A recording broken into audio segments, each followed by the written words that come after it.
manifestos. And I did ask you a very important question. Are these manifestos just a piece of paper, or is something that are going to be actually seen on the ground?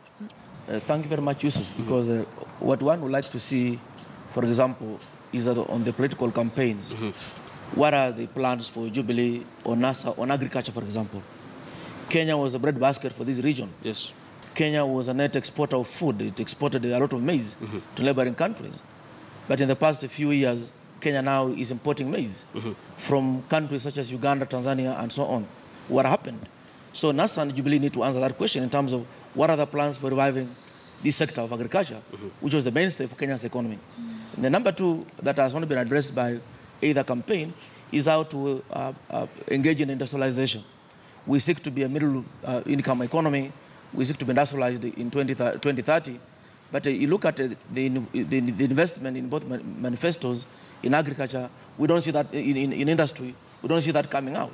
Because Kenya has lost almost 30% of industries, especially textile, have collapsed in this country. So one wanted to see, I wanted to see what Jubilee has to say about that, and NASA in terms of the plans to reviving these industries. Critical sector areas like Mumia Sugar Company, like Pan Paper Mills, and so on, have all collapsed. What are the plans for reviving these? Yes. Then infrastructure improvement, for example, roads. We were told by 2020, I think Busia, Nairobi Road will be dual carriageway. We are told in Nairobi, Mombasa will be dual carriageway. 2020, 2 years from now. Is that possible? And if that's not possible, what is NASA and Jubilee saying? What are the plans for this? These are infrastructure issues that they need to be addressing in the manifesto. They write them in the manifesto, but they are not addressing those in the campaign platforms. Dr. Njoki, you've clearly indicated that Jubilee is going to ride on its development agenda this time round. But there are critics who are saying that the promises they made back in 2013, they're yet to fulfill some of them. Some of them, yes, I agree. But if you look at that duration, 4 years is a very short time, and they. First year, second year is a time that is spent putting structures in place. And I believe that Jubilee has done a very good job as far as that is concerned. So you agree that whatever they have in their manifesto is not practical within the short period? So the question is, why have it in the first place? They need more time. It's a matter of time. It's the duration. Yes, they're taking time, but they are doing it. If you look, we must give credit where it's due, because we see the roads are there, they're okay. They are resuscitating industries that are there. This administration should be given a chance to fulfill their manifesto for 2013. Dr. Robert, do you agree with Dr. Adida? I would agree with her in the sense that a manifesto is not a static document. It's a living document.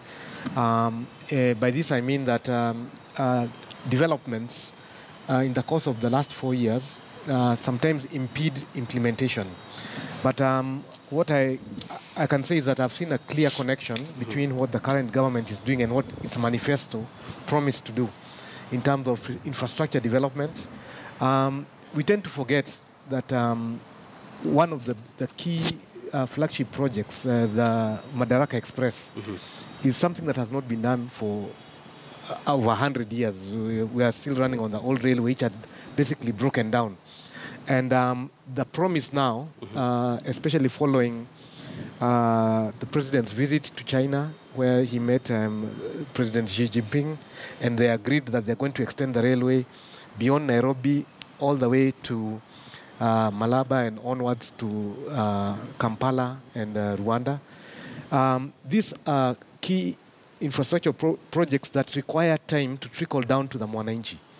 So you'll find that Mwananchi might not see the immediate benefits, but in the long term, especially if I give that example of the railway, the freight has not even begun, whereby the cost of freight will reduce by half come November, December. But already Mwananchi has begun seeing, and you shall see this December, a lot of local tourism, domestic tourism on that one infrastructural project. If you come to things like laptop for schools, there was a lot of problems in terms of procurement and implementation, but it's already on the ground. So the point I'm trying to make is we might not have seen all the projects developed because of various issues to do with procurement, to do with legislation. But at least I could see a clear connection and an attempt to tie in the manifesto with development projects. And from what I read about the current government is that they intend now to even shift from focusing on infrastructure to focusing more on job creation. They're talking about 1.2 million jobs per year. And based on the fact that they managed to achieve what has not been achieved since the colonial days, I think they do have an opportunity to do so. Speaking about jobs and job opportunities for youths, Chef, let me just play back to you the question I had for Prof earlier. The current government, in their manifesto back in the year 2013, they promised about 1 million jobs for youths. Of course, there are those who are saying, they've not lived to that expectation. Yes. So do you think it's about time, Kenyans put these politicians to account? Wow. I sometimes I don't even know if we speak about the same government that I know. Because the same government that's promised all these jobs is the same government that promised stadiums, the same government that promised laptops that turned into tablets, that turned into, It is the same government that told us in 2016, by the way, this free secondary education was promised in 2016. It's not a new thing. It is not entirely for them. It is not. So they are re-promising what they had re-promised. They've not fulfilled most of the promises they made. They haven't. And my issue with the government is not that they make promises that they can't meet. Is that you never see any goodwill in these things being actualized. They can do things, but when it comes to serving the mwananchi of this country, it becomes a problem of, I do not know, do we run short of money? Do we run short of institutions? Do we run short of people who just realize that we are important? I have no idea. In Parliament, for example, when they first talked about in 2016, when they talked about free secondary education, it was supposed to be passed into a law or whatever. Yeah. It didn't go through. And we were having this discussion this morning, wondering why did it not go through? Because parliamentarians just couldn't agree on it. And then you're wondering, this is for the benefit of these people who now you've gone back and you're telling, we need to educate you so that you understand the benefits of being educated so that you can elect the right leader. Yes. We could not pass this to ensure that they can have their education back then. We want to do it now as a promise to get us back into office. Speaking about infrastructure, I will give them a credit where it is due. Yes. Huduma centers are amazing. They have served me, and that I applaud the government. Talking about the SGR or the Madaraka Express, I think it's a wonderful thing in the sense that now we have a new rail. We can go to Mombasa in a couple hours and come back. Question, how much debt? Right? This is the same government that has got us tripling our debt. So as much as we're talking about roads are working, rail is here, this is here, we have to ask ourselves, how practical is this for us as a country? Because most of the revenue we are collecting now is to service debt. Yes. So how do we, despite all these amazing things that manifestos come with, and this is both for Jubilee and NASA, anybody who inherits this mess is going to deal with the debt. How are they going to deal with it? And these are the questions that I needed articulated when they were talking about, I want to run, please vote for me. Please tell me how you're going to fix the debt situation, because we cannot devolve in a corrupt environment. Dr. Joki, you are looking at me very keenly and listening to this conversation. I'm sure you want to react to that. No, let me take you back about jobs. This current administration has created 800,000 jobs, and also the Ajira program is going to create another 1 million jobs through online applications alone. And then now we look at the Biashara Bank, we have the Youth Enterprise Development Fund, and then we have the Technical Training Institute. We also have what we call internship that is paid, that is almost like employment. These are promises Jubilee has made now, 2017. Now, we're talking about what they've done so we can say, okay, 2013 to now, this is your track record. So even when you say, I can promise you another 1 million jobs online, I can believe it. You didn't deliver then. You're not going to deliver now. Because what's the difference between you and then? It's just a promise. It's happening. Give them a chance. Give them we have given them a chance. We found ourselves in debt. Let me hear Prof's comment on this. If you look at the job, I think, promise for Jubilee Manifesto, it was 1.2 million jobs promised. Yes. 2013. And we rely on research, which has shown that by the time Kibaki left power, Kenya was having 20% unemployment. Now we are at 40% unemployment. The highest in the country. So it's worse off compared to 2013. Since independence is the worst. And the jobs that Jubilee created were temporary. Like kazi kwa vijana under NYS, when boys are slashing roads and so on. We can't count those as jobs.